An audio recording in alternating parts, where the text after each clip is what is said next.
So you're going to pick somebody? Let's do Linda. Her stuff sounds fun. Antique jewelry. Do you have any on tonight? Does anybody? Doggone it, I can't believe it. I never see you without it. You know what? We can go to your site. Let's go to your site. How's that? So while she's bringing that up, last time what we did was we picked somebody and we went around the room and had people come up with ideas of interesting things that they could do with social media. Last time it was including videos on YouTube and all that stuff, but now we're just looking kind of for Facebook stuff that we, like some of the stuff that we talked about. And videos can be on Facebook too. So let's take a look at our gallery. Yeah. And y'all think of some things that Linda could do to bring some light whether to it's our fun Facebook or page. serious. And you know what? Another good one is that she names all of her pieces after songs.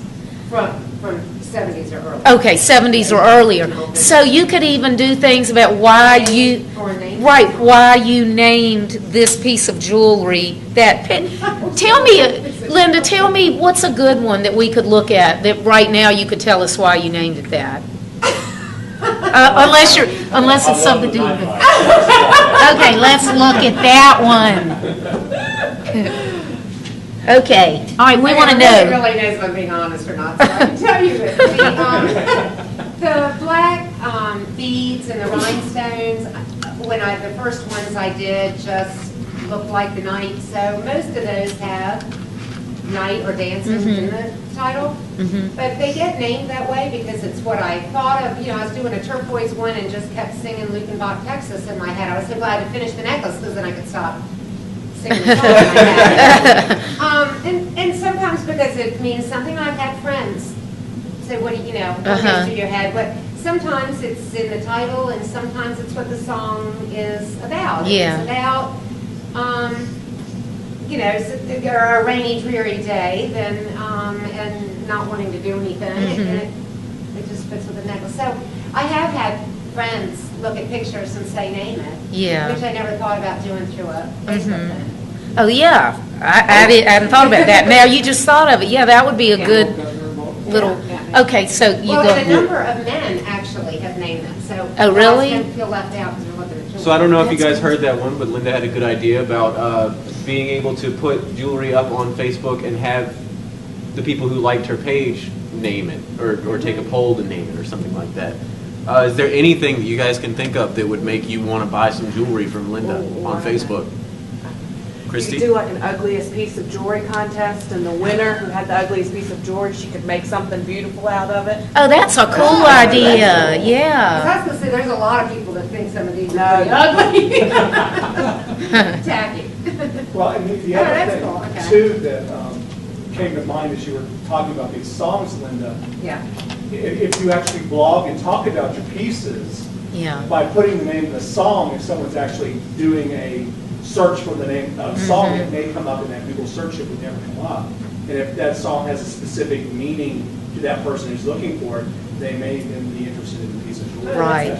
And so, like, you could have a blog on your site that you do, excuse me, short articles about the names, and then you could share the blog entry on Facebook and on Twitter, and that way it's in several different places. Plus, you don't want to do really long entries on Facebook. So, you're talking about the descriptions?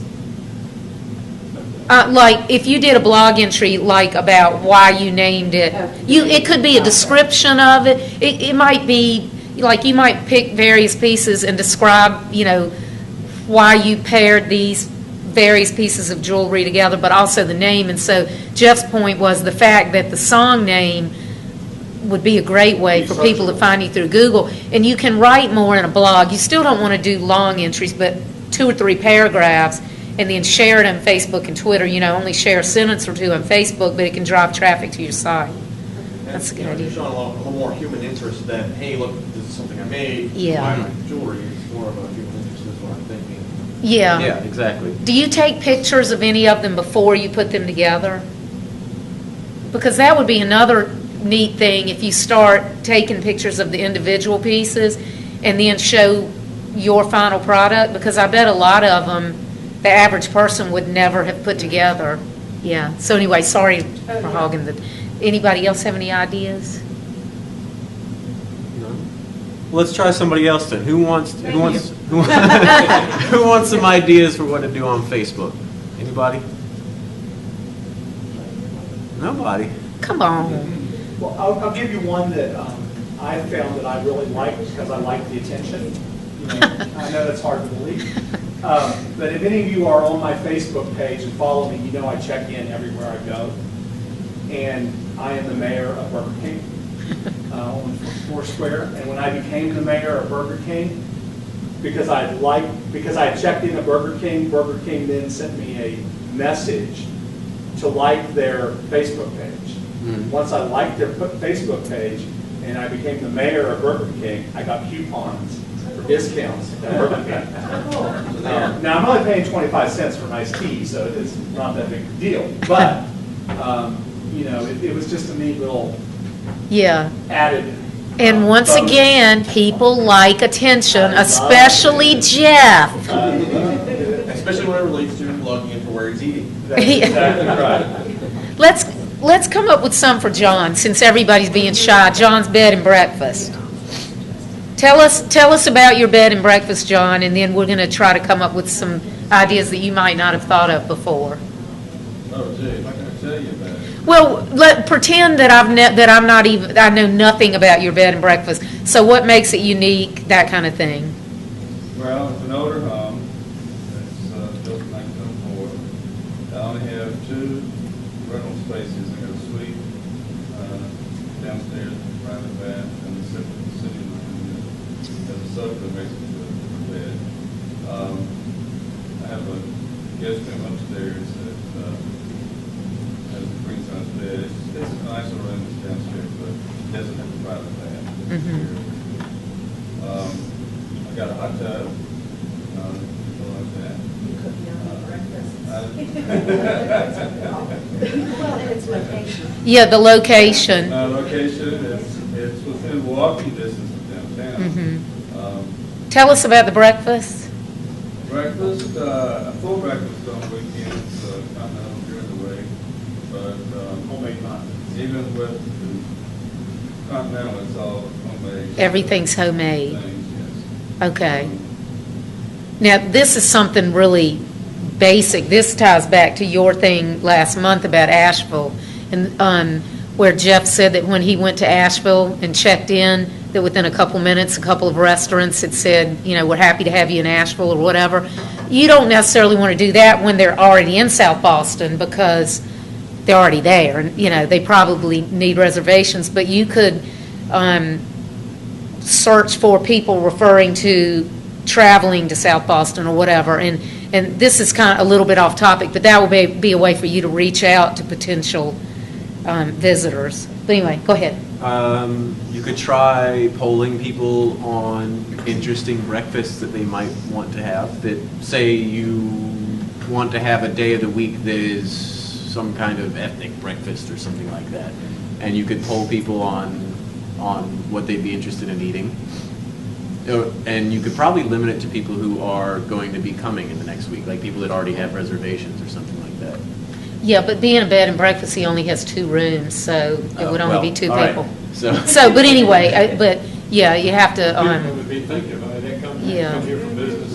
Yeah. Or whatever. Yeah. You have a contest, and you give the winner for the best, whatever, the breakfast thing, like next day.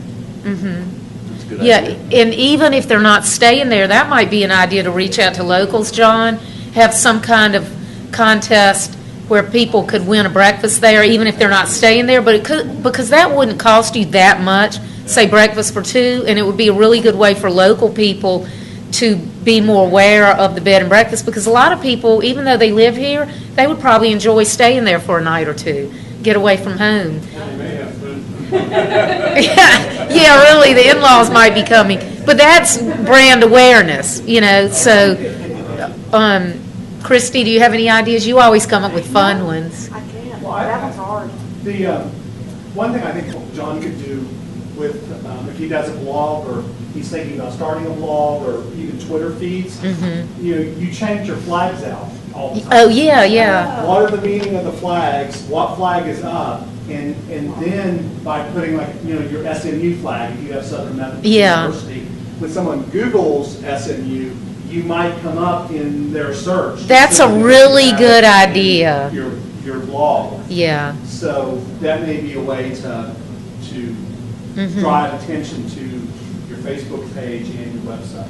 That's a really good idea. And for some of your unique flags, that would be an idea for YouTube videos. Do like a 1-minute video about one of the flags that you're hanging up. If it's not something that people normally would have seen, what it means, why you have it, and that kind of thing. I know you have a ton of flags, so that you could probably easily come up with a half a dozen short videos, and it doesn't have to be fancy. Just get a little digital camera and do a minute or two and upload it. You don't have to do a bunch of editing. As a matter of fact, people like kind of more raw, homemade-looking stuff. And if you put it on YouTube, then you can share it on Facebook. And then you can have a whole photo album of all the flags. Yeah. The other thing to do is maybe people that have stayed here, involve them in your Facebook, and they send you a flag to fly. Oh, yeah. Their own flag for some reason, yeah. Their name goes in the flag. Yeah, that's cool.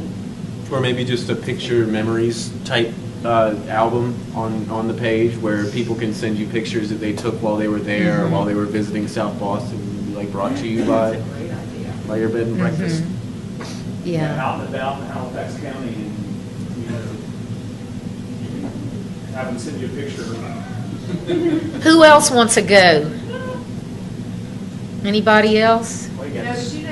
Lisa, there is a B&B in Williamsburg, Cedars of Williamsburg, and they do that. And I know that they have a much larger place than what John has, but when they have their breakfast, they take a picture of that's just one of the stipulations, you're going to have your picture taken at breakfast, and it's posted on their website, so you see everybody, and they'll say whether it's an anniversary or, and it's kind of. So then how do they need to go look at the Facebook deal? Well, you can put them on Facebook. Yeah, you can post the photographs on Facebook. You would share that separately. Like, your And you can tell people that you're. Well, you put your picture, right? And you go home, put it on Facebook, you share that, like all your friends, you share that with your friends, or they can compare that or whatever. And you tag them.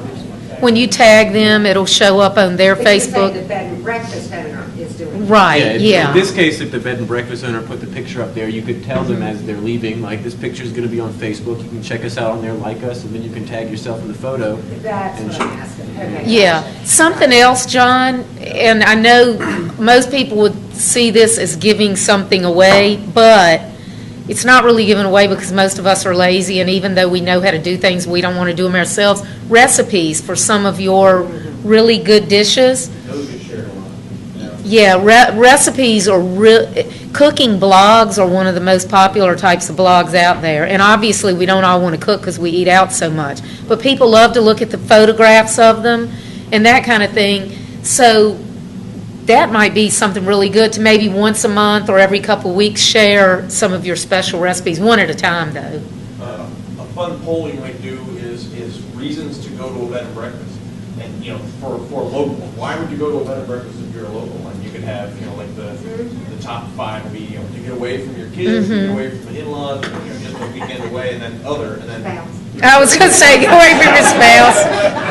Okay. Somebody else's spouse. Yeah, as long as it's not somebody else's spouse in the breakfast picture, that wouldn't be good.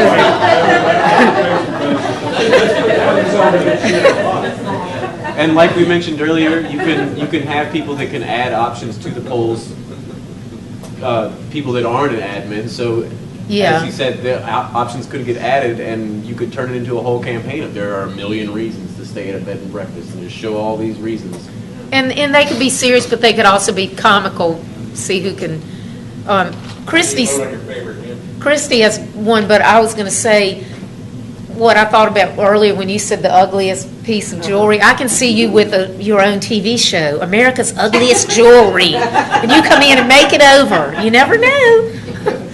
Anyway, so you had an idea. What I was going to say, do you have a mascot, like a dog, a cat, a sock? I've seen a lot of Facebook pages where the dog gets a Facebook page, and so many more people are more interested in a funny dog that has a Facebook